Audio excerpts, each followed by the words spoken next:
So I'm very clearly aware of the fact that I'm standing between all of you and lunch. So I'm going to try and make this as much fun as possible. Also, I've realized that, what I'm going to be talking about today is a little bit different than what my previous speakers have spoken about. What it's also about is it's not as serious, for lack of a better word, as what you heard before, but it is as important. Specifically, and what I'm going to be talking about is where is digital commerce going? Where are digital payments going? All of you guys, and we'll do a poll in a little bit. Wait, I realize I should move this up a little. But what I've realized is that everybody does some format of digital payments, and I think for me, it's about how do we do it the right way? How do we scale it so that we're safe, right? Safety is the one big concern that keeps coming up. I've also realized that I just want to thank ABS and SIS and all of the guys that were involved in planning this. I've kind of seen these before online, these presentations, and I've always thought about, wow, it must be pretty impressive to stand up there. So I realized that I've actually been added onto this speaking panel, so I could listen to the first three guys and learn from them as well. So hopefully this will be helpful. And please go on to Pigeonhole and add your questions. I think just a little bit of introduction for me, on me is Milind. I run digital payments at OCBC. And digital payments, as you'll see in a little bit, is a rather wide-ranging array of different things and how they work. I was forced to put this up there, so please, it's the same as what the other guys said, I'm going to trust that you've read it already. So what is digital commerce in Singapore, right? And digital commerce has on one side sounds really cool and really fun, but on the other side is also really scary. So this is a poll that was done in terms of how many people are adopting electronic payment methods. And as you can see from this, Singapore is doing really, really well, right? So we're just behind China, and I'm going to talk about that in a little bit in terms of comparing both of them. But at 82%, that's a very strong portion of people. But in the portion of 82, there was an additional question that was asked, which was, what are your concerns, right? Why is it not 100? And even in the 82, what percent of the 82 are actually using this on a regular basis versus have tried them at some point in time? And this is really where the beauty lies, right? This is where we want to try and find out how do we get to 100%? I think if you heard last year, when the Prime Minister was speaking at the National Day, he speaks about cashless as a great move for society. We talk about China specifically as a leading factor of what the advantages can be.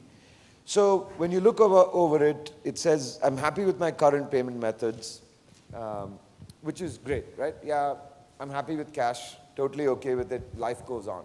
And I think that is the reality. Okay? Let's put reality and let's put guys like me who are just payment nerds, who are technology geeks to a certain extent. We want to do everything on our phones. We want to do everything everywhere. But I speak to a lot of other people, my wife included in some cases, where she's like, I just want cash. Like, I'm happy with cash. I take that personally as an offense when my wife says that to me, but I can't really get into more arguments with her. So I've let that one go. But the reality is, there are portions where she prefers to pay by cash. There are portions where she prefers to pay digital. And that's really where all of us are. Part of that is where is it accepted. So that's one of those things I don't know enough about it. There are too many steps, too many processes. I think a lot of this is we've taken existing infrastructure and we said we got to go digital. And we're trying to figure out how to balance that, which isn't very easy, to be very honest. I think from an education perspective, I think credit to MAS and ABS and everyone who sets talks like this up. I know there's a lot of talk on the investing side, but I think this is one of those pieces where I think as an investor, I invest in payment companies, right? Because I'm a payments guy, for lack of a better word, and I've done relatively okay. But I think I learned a decent amount in the previous three presentations as well, which now that she's sitting here, I'm going to say this again, but they basically put me as the last talk speaker so I could learn from the first three guys in how I invested. But I think this is where the point really comes up, is I'm concerned about my privacy, right? So 51% of people in Singapore, or actually across Asia specifically, are saying that I want to go digital, I see some advantages in it, but I'm really worried about what information I'm giving out, how much control I lose on it, and they are all extremely valid points, right? Our information, if you look at what's happened with Facebook, with Cambridge Analytica in the past, or any of those other things where there have been hacks, that data and that information, especially in the digital age, is extremely important. And I think when it comes to payments, there is a financial liability piece that comes into play. But so I think it's absolutely valid. I'm just going to call Julian up to, we'll do the poll now.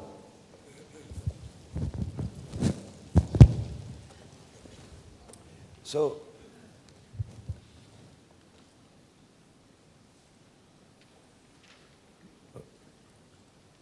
that's the previous poll. So similarly, for this Q&A, you can go to menti.com and key in the code 58989 and select on the following option: Fast, Pay Now, QR codes, and e-wallets.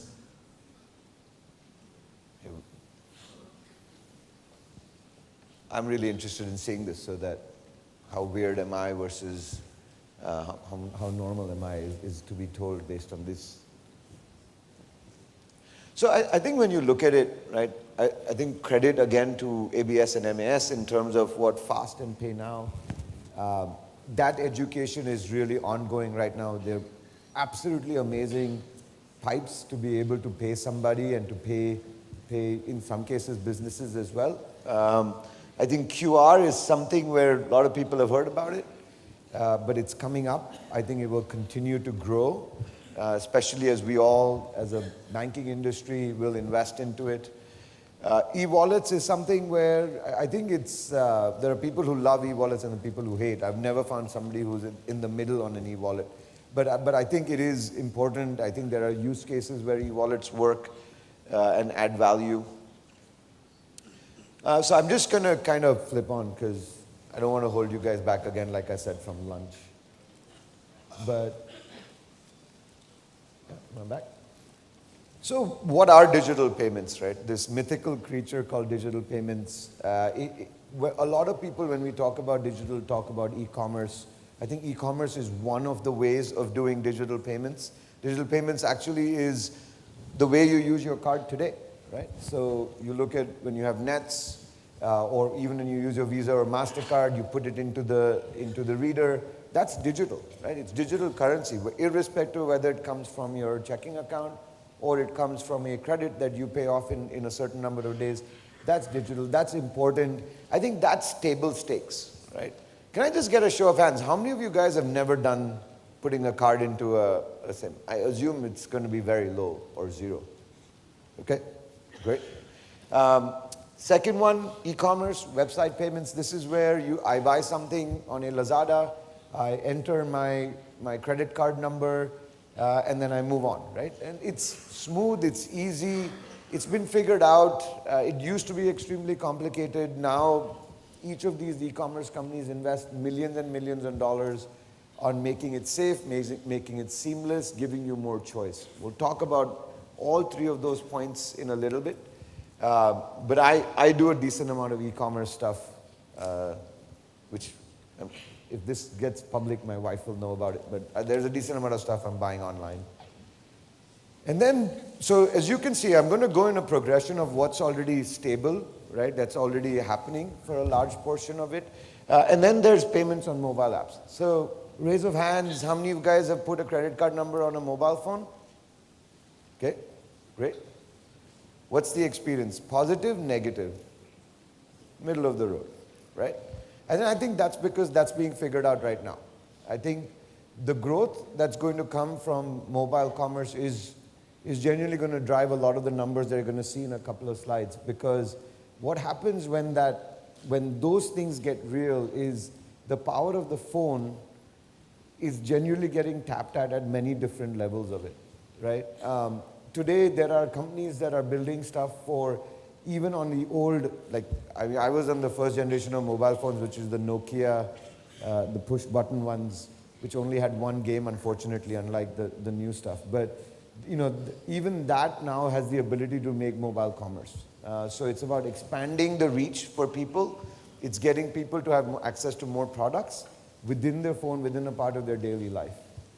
You know, it's like right now I just did a check for my phone because I left it over there, and it's a very natural process for me to say, is my phone there? I don't check for my wallet anymore. I just make sure the phone is there. And the third one, or the fourth one, is actually digital kiosks. Have anybody gone to McDonald's to do a digital kiosk purchase? Right?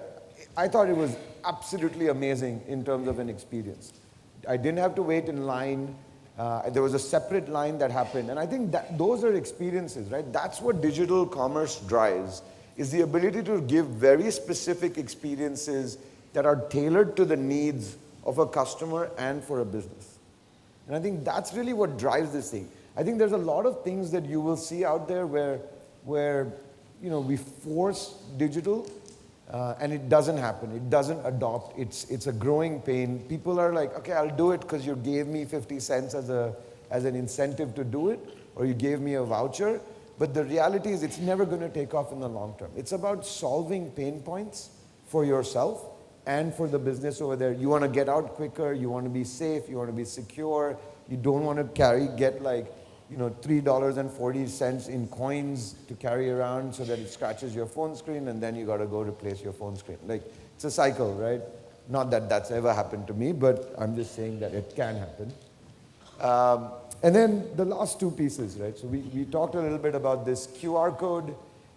Anybody who's ever heard of QR code has heard of the word China in the same sentence 100% of the time.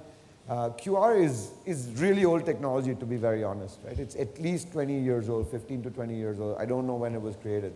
But it's never been used for payments till a few countries really kind of took it up and it solved a problem. I think when we look at China specifically, the QR code enables the ability to use the phone.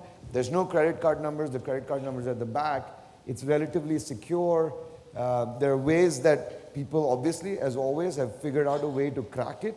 But then, you know, I think the regulators come in and say, no, we know what's going to happen from a risk perspective, and then they put it in and say, okay, this is how I'm going to stop this thing. So I think QR is genuinely very low cost.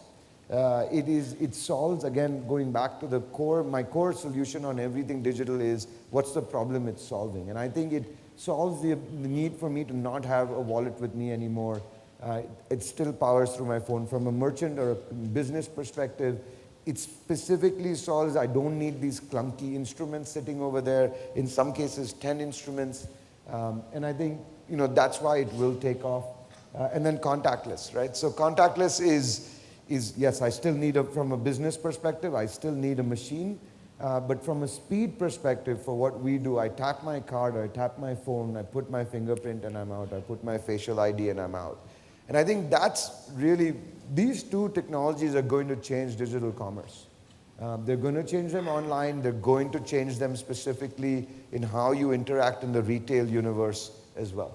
How many of you guys have tried contactless payments with a card or with a phone and hated the experience? Right? And I think that's what it is. It's so much smoother. Again, guys like me, we're nerds. Like, we tried because it's cool.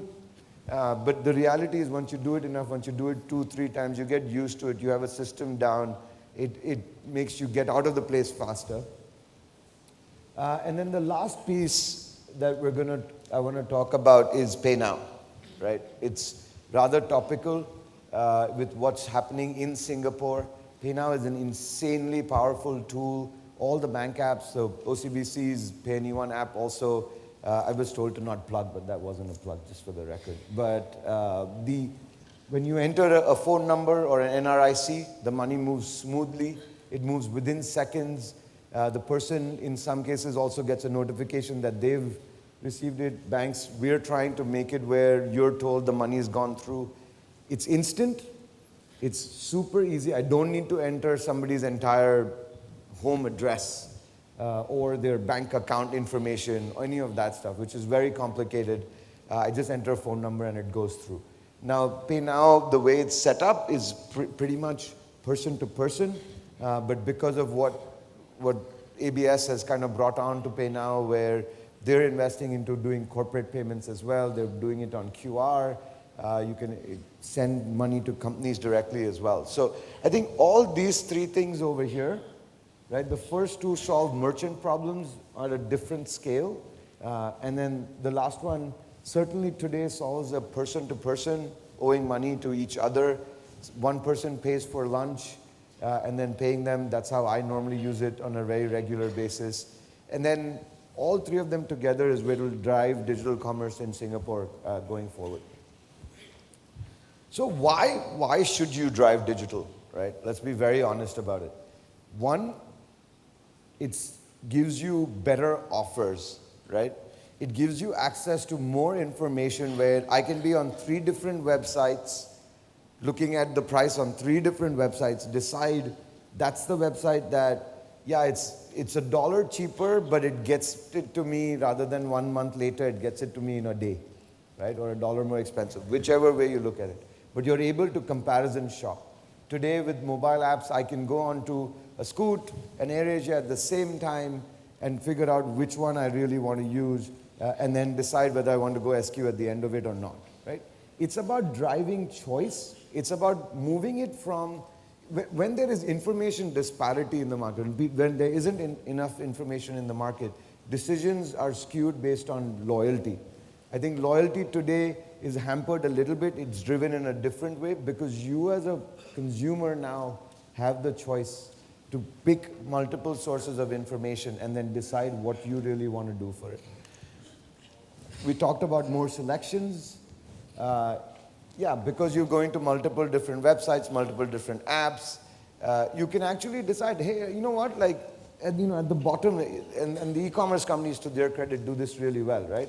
I'm trying to buy X, and then they really nicely at the bottom will tell you, well, you know, everybody else who bought X bought this little small thing called Y. Maybe you should look at it. My wife is convinced that that's how, I'm convinced that that's how my wife does all her shopping. But the thing is, for me, it is amazing. I'm on an Amazon. I try to buy one specific cord. It says, look, if you're buying this cord, there's this other thing that would help you as well. It's amazing. It gives me more choice. It gives me much more wider access to information. And that's really the power of digital, right? It is a democratization of data and information in the long run. And anywhere, right? Some of you guys sitting up there, you're trying to figure out when's your next vacation or when your next investment is. You're on an app, you're figuring out your prices. I mean, at least, hand on heart, when they were talking about, when they were talking through portfolios and what portion is debt to equity, I opened my app to just make sure where I was on that thing, and I think I'm going to have to make some hard decisions on Monday morning. But that's really what it does, is I don't have to be sitting at a Bloomberg terminal anymore. I don't have to be sitting in an office. It's powered by our phones. It's powered by the web. It's anywhere, anytime, through your iPads, whichever way you look at your tablets. Why should we use digital payments? I've spoken about this a little bit, but I just want to highlight it, right? 3 main points. It's secure. And we'll talk a little bit about how do we make it more secure, specifically. From your perspective, it's faster, but most importantly, it's seamless. We talk about an experience of where you walk into a Starbucks or even a Kopitiam, you tap your card and you walk out, right? It's amazing in terms of how much faster you've done. It's amazing how much faster the line moves. It's amazing how much faster than the number of cashiers that actually have to meet that need, and they just focus on giving you my Kopi faster, which is all I care about in the morning at 9 a.m. But yes. So why, again, we've spoken a little bit more about from a consumer, why is it important for you? But I think a lot of you guys are looking at investments. I'm not giving investment advice. I basically look at digital and say, why is it important for us to know more about it? but most importantly, why is it important for us to have the right practices and to embed those practices into our lives today as we grow towards a complete digitization of our society, which, believe it or not, will come in some format or the other. So when we look at this over here, I lost the dot. Okay. So we look at it in terms of this research specifically from Google looks at it in 4 pieces. There's ride hailing, so Grab, and even comfort to a certain extent today now is digital and you can ride hail on it. There's online media, so how much is advertised over there? Because it's Google, it kind of skews towards that. Online travel and e-commerce. Today, by far, if you look at 2017, if you look at 2017, most of this is coming from travel, right? And that is really what I learned. I moved to Singapore from San Francisco 8 years ago, and I realized that travel is just so big over here. And that is where a lot of the e-commerce is coming from today. You go to an Agoda, you go to an Expedia, you go to an SQ. It's the same solution. We're figuring out a digital way to solve a user experience that used to exist before. But then, when you look at 2025, right, you're going to numbers that are very, very, very large, very meaty. It's going beyond just travel. It now goes to, are we all going to move towards a ride-hailing concept where there is a Grab for every person in some format or the other? You start thinking about a lot of other user experiences that today are complicated, but will get solved as people invest more time. Education is one of those great examples where today we all, me included, right, we sit in these rooms to learn and to study, but as we go forward, there are many different companies that are looking at bringing that education into the palm of your hands, into the palm of your kids, and how they learn, and your kids' kids in some cases as well. And so all of that is really what's going to drive this investment. And that's really where it becomes more important, because as more of these things grow, it will be more important for us to learn how to use it. So where are we from a Singapore perspective in the path, right? We're not number one. United States is probably the more mature of it, but I think that's primarily because of the investments that have flown into the US. I think we heard a little bit more about the boom, the dot-com boom in 2000. I was in San Francisco when that happened. That's been a very long investment cycle. I think Singapore is now just getting ramped up on that investment cycle of companies coming here, international companies now moving to Singapore to be able to tap into the Asia market, tap into the Singapore market, which is so valuable. So we're number 3 right now in a relative kind of concept in this report that EDB took out in July. But more importantly, we're in the growth phase, right? It's early. We need to figure out how and what are the right things to do. Where you see a lot of the government incentives that are coming in, they're helping these companies, they're bringing talent to the country, they're helping figure out how to solve some of these problems.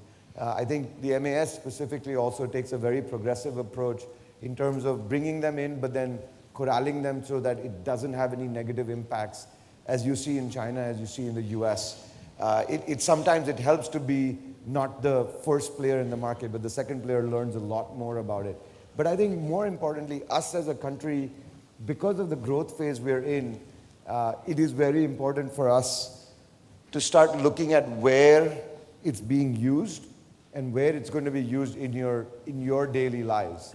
So it's a very complicated chart, and I really thought about putting it up there or not. But right now, when you're at a supermarket, which is a daily part of our lives in terms of consumption, it's still very heavy on cash. I think where a lot of the digital commerce today is coming from is I want to find something, it's not on a Singapore website, I got to go to an international website to buy it. There you have no option, or in most cases you don't have an option to pay without digital commerce. There is some cash on delivery, but it's complicated. So I think what's really going to happen is the ability to move across all of this stuff is going to be very, very important in how digital gets adopted. And as you can see from these categories, it's not like there is no digital. Digital already exists. It's just going to become a bigger part of our lives as we grow. You saw the previous chart when you look at it, this one. By 2025, right? 2025 is not that far away, to be very honest. And then this is the hero slide for us today, right? And I'm going to take questions later. We're all going to sit back down. But what do you do? What do you don't do? So I'm going to read from the slide so I don't mix it up. So I apologize for turning around. But you've got to turn on notifications from your bank apps, from anywhere where your money is being held. So anytime there's a transaction, I know that at times it feels like, wait, why am I getting so many messages? Why are there so many pop-ups? Totally understand. But I will tell you that turning on those notifications is almost like buying insurance, right? It tells you when something is going to go wrong and if it's going wrong and makes you catch it quicker. As soon as you see something that doesn't sound right, it just, the number's off, it's like it's saying you spent somewhere where you don't really recognize, you weren't there yesterday, whatever it is. In the past, you would have had to wait for your statements to come at the end and then go and report it. Today, because of these notifications, because of how you access all your transactions on your bank apps, you can know instantly of what is going on. Excuse me. Secure your devices with passwords. I used to have a tendency where I would have the same password across multiple websites, multiple apps, multiple phones, multiple devices. That is not good behavior, right? From a security perspective, you want very hard to crack passwords. 0000 is not a good password, specifically. I will not admit or deny whether I've used it in the past. But the reality is you need to have secure passwords on secure devices. And you need to not use them all across all your devices because there is going to be issues when one gets cracked potentially in the future. And you need to change them regularly, right? Makes it a little bit harder to remember. I totally understand that. But the reality is this is about being secure for the future. And this isn't as much about just some minimal, no pain, no gain kind of concept to a certain extent. When you shop online, there are certain tags. If you look at the top left-hand side of your website, not that anybody ever looks at it, but please, when you're entering your credit card information, when you're entering specific information that has privacy associated with it, please check that it's a secure website. You'll see a lock, like an old school lock that is shut down. Or you'll see the website say HTTPS at the end. Those are all basic behaviors that, because of so many number of websites, the number of scamsters has also grown, unfortunately. And the reality is we've got to make sure that we're a step ahead from a consumer perspective because it is our data, it is our money at the end of the day. And then don't share passwords. In the old days when we had computers I'm still coming from the phase where we had these big PCs sitting at our desks. We would tape our passwords onto those things. That does not qualify as good behavior, trust me. And the same applies to your personal stuff as well. Don't keep a big file on an iPad or on your tablet that says all passwords. It's just, I know some of this sounds like nobody ever does that, but trust me, it becomes smoother when you do it, but has problems when an issue does occur. In terms of don'ts, don't use jailbroken phones. It just adds a level of complexity on security that honestly as normal consumers we cannot manage. I think if you're a tech geek and you're really into it, you can manage what happens on a jailbroken phone, but otherwise it's very difficult. Don't use apps you've never heard of. Just because you got an SMS that said download this app, don't do it. Luckily with the Android App Store and the iOS App Store, go to those app stores to download those apps. They're secure, they've been vetted to a certain extent in most cases, but don't just download random apps. Again, going back, don't share your passwords with anyone. and don't make purchases from unsecure sites. All of this is base power needed for all of you, and for me included, right, in terms of how we move in the digital universe going forward. If you break on most of these things or some of these things, eventually you create a weak spot for hackers to come in and take information, which is very, very important, which has real value in the long term. Also, these things, these habits, as you inculcate them into your lives, will become important when you go to a fully digitized society where everything is digital, everything is on an app. And you know, it sounds dystopian, or it sounds very scary to say everything's on an app, but the reality is, as long as it solves the problem, it will move to a digital format in some format or the other. And this is the last slide for my money today till we go to a panel discussion. So, thank you very much.